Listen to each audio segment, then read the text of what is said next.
Сәлем достар, бүгін сіздермен заварной, яғни қайнатпалы кремнің рецептімен бөлісетін боламын.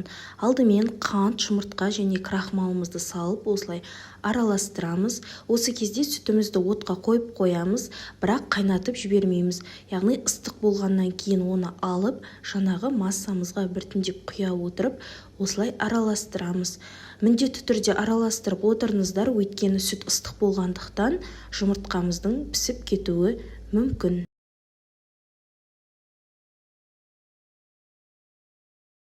Осылай сүтті қойып болғаннан кейін кері осы ыдысымызға жаңағы массаны құйып, орташа отқа тағы да қоятын боламыз. Яғни бізде бұл масса қоюлануы керек.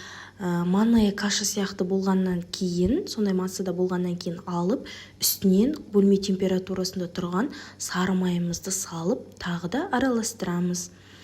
Осы араластырып болғаннан кейін басқа ыдысқа құйып алыңыздар, сол кезде тез суитын болады. Егер осы ыдыста қалдырсаңыздар, тағы да пісіп кетуі мүмкін. Ол кезде түйіршік болып қалады. Сондықтан да осылай ыдысқа құйып алыңыздар. Осылай басқа ыдысқа құйғаннан кейін міндетті түрде бетін пищевой пленкамен жауып қойыңыздар. Ешқандай да ауа кетпеуі керек. Бізде бұл заварной крем, медовик, Наполеон сияқты торттарға жақсы кетеді.